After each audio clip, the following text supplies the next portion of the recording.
ያደረሰብንን ውድመት ፋሽስት ጣሊያን ካደረሰብን በእጅጉ የላቀ ነው። ይህ የፌዴራል መንግስት ወይም የብልጽግና ፓርቲ ጩኸት ነው። የቁጭት የውግዘትና የክስ አዋጅ። አዲስ አበባ ያለው መንግስት መሰረተ ልማታችን ወደመ፣ ኢኮኖሚያችን ጋየ፣ የዘመናት ልፋታችን በአንድ ጀንበር አመድ ሆነ ይላል።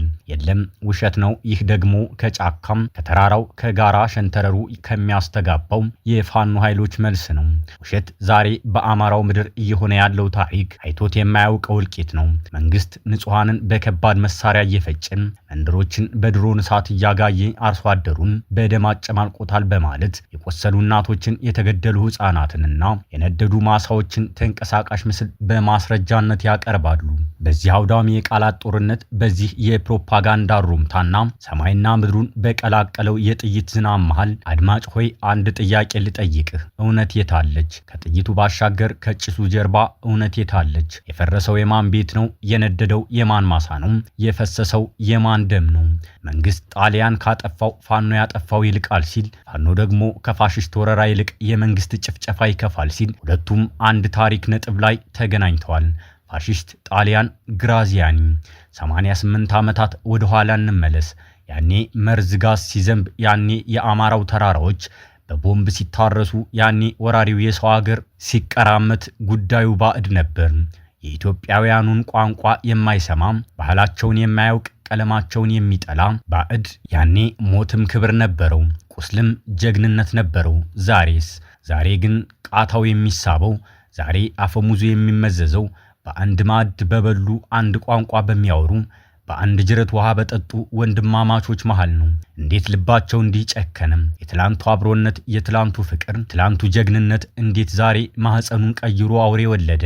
እውነት የዛሬው የወንድማማቾች ጦርነት ፋሽስት ጣሊያን ካደረሰው የጥፋት በትር የከፋ አይሆንም? በገንዘብ በሰብአዊነት ወይስ በሞራል የፈረሰው ኮንክሪት ነው? ወይስ አብሮነት የወደመው ድልድይ ነው? ወይስ የወንድማማችነት ክር? በዚህ ብቻ አያበቃም።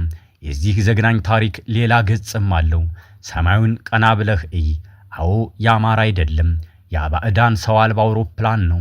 ጠይቅ አድማጭ፣ ጥያቄዎችህን እንደ ዶፍ አዝንም። ለምን የቱርክ የቻይናና የኢራን ሰው አልባ አውሮፕላኖች የኢትዮጵያን ሰማይ ሞሉት? የተባበሩት አረብ ኤሚሬቶች ዶላር በአማራው ተራሮች ላይ የደም ጅረት የሚያስገብረው ለምንድን ነው? ትላንት አያቶች የውጭውን ወራሪ በአንድነት ሲመክቱም፣ ዛሬ የውጭ ኃይሎች የጦር መሳሪያቸውን እያቀበሉ አንድ ወንድም ሌላውን ወንድም እንዲጨፈጭፍ የሚያደርጉት ለምንድን ነው?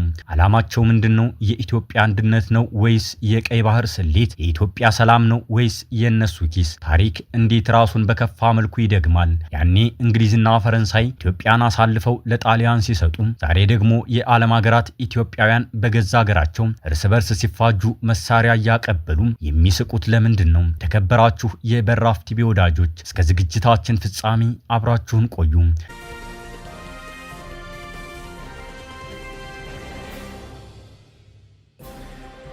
በጣሊያን ጊዜ የተሰራ ፎቅ፣ በጣሊያን ጊዜ ቅድምም የተቃጠሉትን ቤቶች አይታችኋል። ጣሊያን የሰራው ቤት ነው። በጣሊያን ጊዜ የተሰራ ድልድይ፣ በጣሊያን ጊዜ የተሰራ እንዲህ አይነት ሐውልት እያልን የምናነሳቸው የምንጠራቸው ብዙ ነገሮች አሉ። ዛሬ እኮ የሰራነውን አንጀታችን አስረን ከህዝብ ሀብት ተሰብስቦ የተሰራ ቢሮ፣ ተሽከርካሪ፣ የተለያዩ ቴክኖሎጂዎች እንዳለን ሲነዱ የዘመናት ጠባሳና የትውልድ እንባ ከፋሽስት ጣሊያን መርዝ እስከ ዛሬው የወንድማማቾች እልቂት፣ ተራራማው የአማራ ምድር ከራስ ዳሽን ጫፍ እስከ ጣና ሐይቅ ዳርቻ፣ ከላሊበላ ውቅር አብያተ ክርስቲያናት እስከ ፋሲል ግንብ ግርጌ፣ ከመንዝ ላሎ ምድር እስከ ሁመራ፣ ይህ ምድር የታሪክ ማህደር፣ የጀግንነት አውድማ፣ የኢትዮጵያዊነት ማገር ነው። ዛሬ ግን ይህ ማገር እየተናደ፣ ይህ አውድማ በደም እየታጠበ ነው። ትላንት አባቶች አርሰው ሰርተው አጭደው ሀገርን በሚመግቡበት ማሳ፣ ዛሬ ግን ይህ ማገር እየተናደ ነው። አውድማ በደም እየታጠበ ነው። ትላንት አባቶች አርሰው ዘርተው አጭደው ሀገርን በሚመግቡበት ማሳ ላይ ዛሬ የጥይት ዛጎል ይዘራል። የሰው ልጅ ህይወት እንደ ገለባ ይረግፋል። በአንድ በኩል የፌዴራሉ መንግስት ብልጽግና ፋኖ ኃይሎች ያደረሱብኝን ኢኮኖሚና የመሰረተ ልማት ውድመት ፋሽስት ጣሊያን ካደረሰብን በእጅጉ የላቀ ነው ሲል በከፍተኛ የቁጭት ቃላት ይከሳል። በሌላ በኩል ደግሞ የፋኖ ኃይሎች መንግስት በንጹሃን የአማራ ገበሬዎች ላይ በከባድ መሳሪያና በድሮን የሚያደርሰው እልቂትና ውድመት በታሪክ ታይቶ የማይታወቅ ነው በማለት ከእርሻቸው የተፈናቀሉትንና በደም የተጨማለቁትን ንጹሃን ተንቀሳቃሽ ምስሎች በማሳየት የክሱን ጦር ይመልሳል። በዚህ የቃላት የፕሮፓጋንዳና የጥይት ጦርነት መሃል ግን አንድ ሀቅ አለ።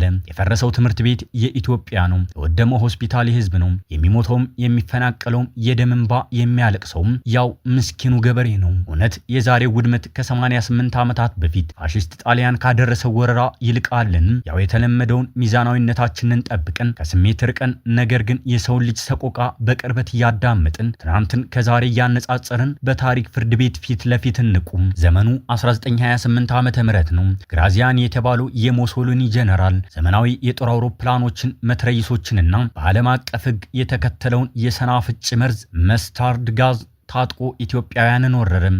የፋሽስት ጣሊያን ዓላማ ግልጽ ነበር።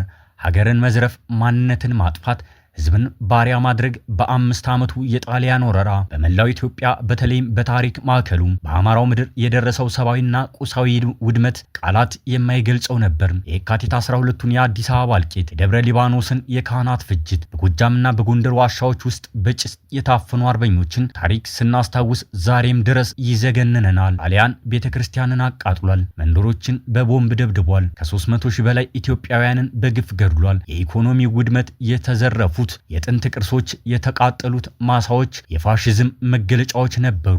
ነገር ግን ያኔ አንድ ትልቅ የልብ ማጽናኛ ነበር። ገዳይ ባዳ ነው። ውድመቱ የቱንም ያህል የከፋ ቢሆንም ህዝቡን አላከፋፈለውም። ይልቁንም አርሶ አደሩ፣ ቄሱ፣ ሸኩ፣ ሴቷ፣ ወንዱ በአንድ ልብ ሆኖ ጠላትን ለመመከት ጫካ ገባ። ቁስሉ የውጭ ስለነበር ውስጣዊ አንድነትን ፈጠረ። ወደ ዛሬው ዘመን እንመለስ። ዛሬ ጠላት ከባህር ማዶ አልመጣም። ዛሬ ድንበር ጥሶ የመጣ ወራሪ የለም። ዛሬ አፈሙዝ የተጣረዘው ቃታ የሚስበው አንድ ቋንቋ በሚናገሩ በአንድ ጅረት ውሃ በሚጠጡ አብረው በበሉና አብረው በጠጡ ወንድማማቾች መሃል ነው። መንግስት እንደሚለው በጦርነት ምክንያት በትምህርት ቤቶች፣ በጤና ተቋማት፣ በመንገዶችና በመብራት መሰረተ ልማቶች ላይ የደረሰው ውድመት በቢሊዮኖች የሚቆጠር ገንዘብ የሚያወጣ ነው። ዓመታት የፈጀ ልማት በአንድ ጀንበር የአመድ ክምር ሆኗል። የፋኖ ኃይሎች በበኩላቸው የፌዴራል ኃይል በሚያደርሰው የድሮና የከባድ መሳሪያ ጥቃት የንጹሃንን ደም በከንቱ እያፈሰሰ ነው ይላሉ። መሰረተ ልማቶችም እየወደሙ ናቸው ይላሉ። ይህንን ከፋሽስት ጣሊያን ጋር ስናነጻጽረው ኢኮኖሚው ውድመቱ ምናልባትም በዘመናችን ካለው የገንዘብ መጠን አንጻር ጣሊያን ካደረሰው ሊልቅ ይችላል። የዛሬው ዘመን መሰረተ ልማት እጅግ ዘመናዊና ውድ በመሆኑ የፈረሰው ድልድይ፣ የወደመው ሆስፒታል መተኪያ ዋጋው የከበደ ነው። ነገር ግን ከኢኮኖሚው በላይ ልብን የሚሰብረው ሰብአዊ ቁስ ነው። የሰብአዊ መብቶች ተሟጋች ድርጅቶች ሪፖርቶች እንደሚያሳዩት በመቶ ሺዎች የሚቆጠሩ ዜጎች ከመኖሪያ ቀያቸው ተፈናቅለዋል። እናቶች ልጆቻቸውን በጀርባቸው አዝለው የጥይቱ ሩምታን ሸሽተው በየዱሩ ይንከራተታሉ። አርሶ አደሩ ማሳውን መዝራት አልቻለም። የዘራው የእርሻ መሬትም የጦርነት አውድማ በመሆኑ ሊያጭደው አልቻለም። ይህ ደግሞ በቅርቡ ሊከሰት የሚችለውን የረሃብ አደጋ ጥላ እያጠላበት ነው። ጣሊያን የገደለው አካልን ነበር።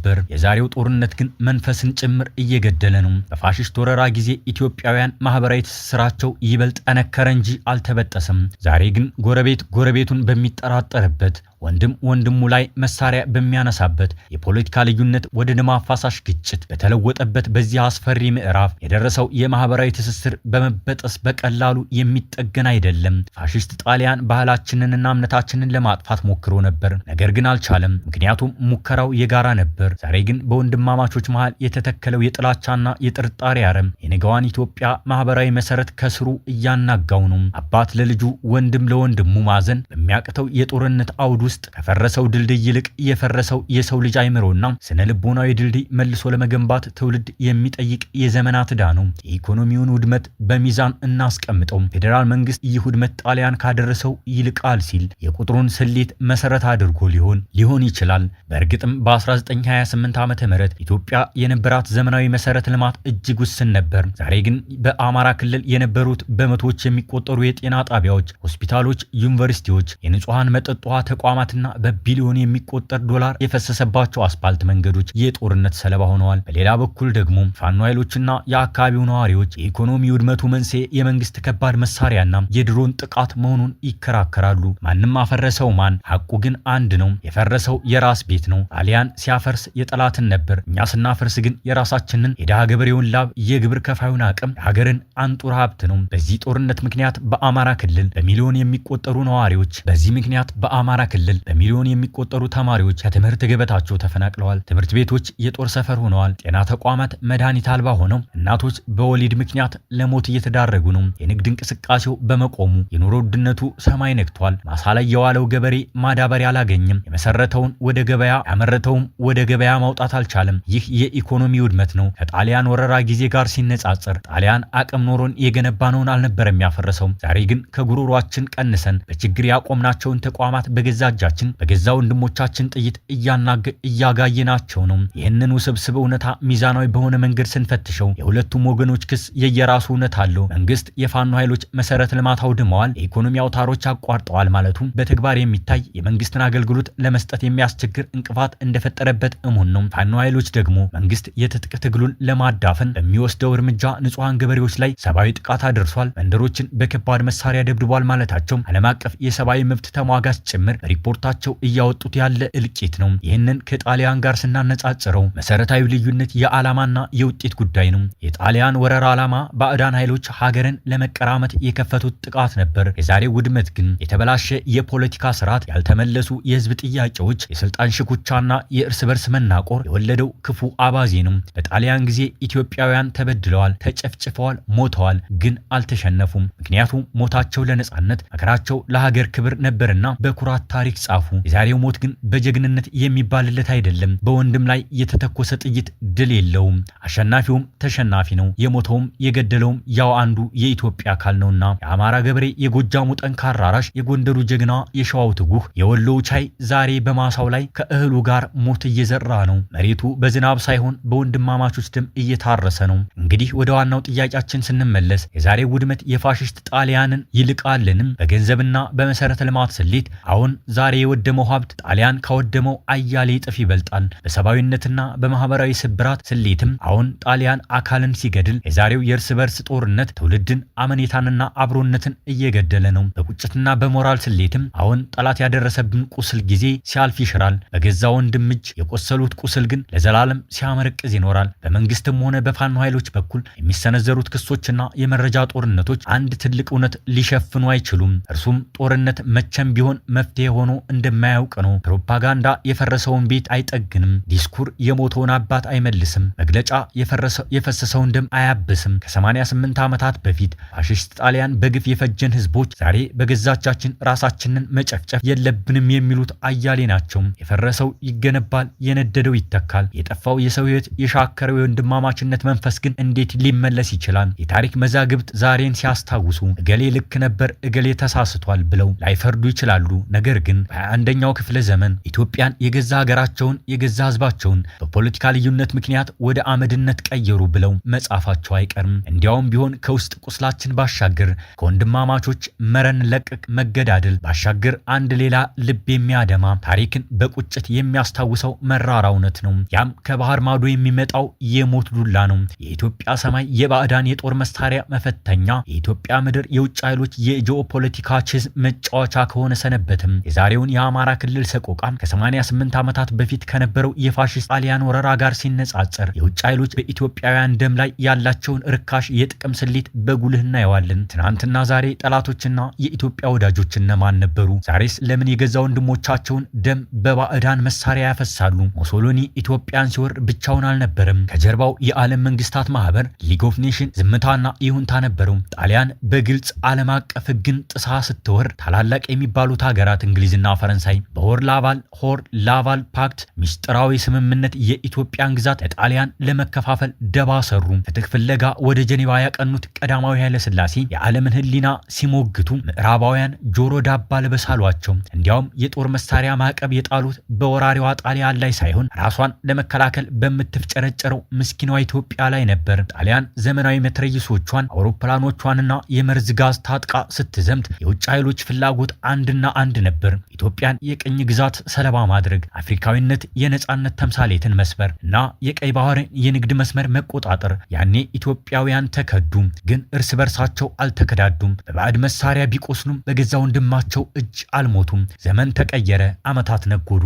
ዛሬ በአማራ ክልል ሰማይ ላይ የጣሊያን ካፕሮኒ አውሮፕላኖች አያንዣብቡም፣ መርዘኛ ጋዝም አይረጩም። ነገር ግን ሰማዩ በባዕዳን የጦር ቴክኖሎጂዎች እንደተሞላ ነው። በአማራ ክልል በፌዴራል መንግስቱና በፋኖ ኃይሎች መካከል በሚደረግ የሚደረገው ጦርነት ሚዛኑን እያዛባው ያለውና የንጹሃንን ህይወት እየቀጠፈ ያለው ዋነኛው መሳሪያ ከውጭ ሀገራት የገቡት ዘመናዊና ሰው አልባ አውሮፕላኖችና ከባባድ መድፎች ናቸው። የፋኖ ኃይሎች የአካባቢው ነዋሪዎችና የዓለም አቀፍ የጦር መሳሪያ ተንታኞች በግልጽ እንደሚያስቀምጡት የፌዴራል መንግስት የቱርክን ባይራክታር ቲቢ2፣ የኢራን ዋሃጀር 6፣ የቻይናውን ዊንግ ሎንግና የተባበሩት አረብ ኤሚሬቶችን የገንዘብና የሎጂስቲክስ ድጋፍ በመጠቀም በአማራው የትጥቅ ትግል ላይ እጅግ ዘግናኝ ጥቃት እየፈጸመ ነው።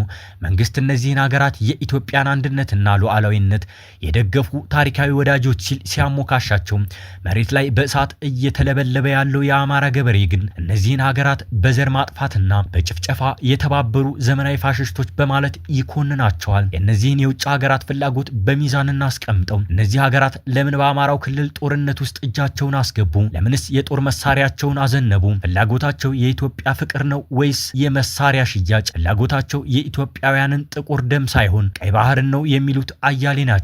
የተባበሩት አረብ ኤሚሬቶች በቀይ ባህር ቀጠናና በአፍሪካ ቀንድ ያላትን የጂኦፖለቲካ የበላይነት ለማረጋገጥ አዲስ አበባ ላይ ያለውን መንግስት አጋር አድርጋ ማቆየት ትፈልጋለች የሚሉትም የዚያኑ ያክል ናቸው። ለነሱ ኢትዮጵያ ጠንካራ የባህር ኃይልና የቀጠናው ፖሊስ እንድትሆንላቸው በምላሹ የነዳጅ ዶላራቸውንና ዘመናዊ መሳሪያቸውን ያፈሳሉ። ቱርክና ቻይና የጦር መሳሪያቸውን በአፍሪካ ገበያ ለመሸጥ ኢትዮጵያን እንደ ማስታወቂያ ሰሌዳ እየተጠቀሙባት ነው የሚሉ ወገኖችም አለን የሚሉትን መረጃ ይፋ ያደርጋሉ። እነኚህ ወገኖች የነሱ ቴክኖሎጂ ምን ያህል አውዳሚ እንደሆነ ለዓለም ለማሳየት የኢትዮጵያውያንን ደም በነፃ የፈሰሰ ማረጋገጫ ሆኖላቸዋል በሚል ይሞግታሉ።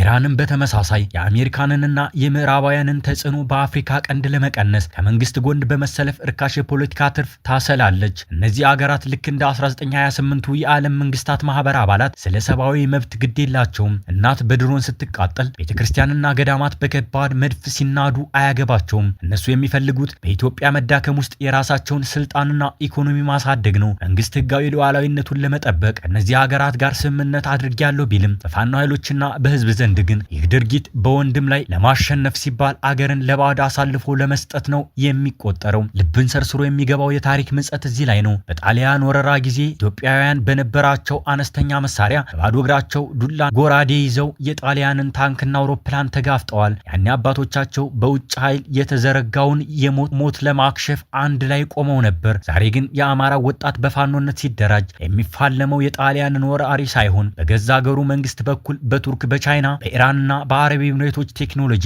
የሚዘንብበትን የብረት ዝናብ ነው። 1928ቱ ጦርነት የውጭ ሀገራት የኢትዮጵያን አርበኛ የውጭ ጠላት አድርገው ፈረጁት። ዛሬ ደግሞ የውጭ ሀገራት መሳሪያዎቻቸውን አቀብለው መንግስት የገዛ ዜጎቹን ጽንፈኛ ወይም ጸረ ሰላም በሚል ፈርጆ በውጭ ቴክኖሎጂ የአገሩን ህዝብ እንዲፈጨፍጭን መንገድ ከፍተዋል። በሁለቱም ዘመናት የውጭ ኃይሎች ጣልቃ ገብነት የኢትዮጵያን ማህበራዊ መሰረት የሚያናጋና የደም መፍሰሱን የሚያባብስ ሆኖ እናገኘዋለን። ልዩነቱ ያኔ ጠላት ፊት ለፊት መጥቶ ሲዋጋን፣ ዛሬ ግን የውጭ ኃይሎች እጃቸውን በጓም ተሸፍነው ጥይቱን በወንድም ክንድ በኩል መተኮሳቸው ነው። ይህ ነው በኢትዮጵያ ታሪክ ውስጥ በእርግጥም የታሪክ እሾህ ነው።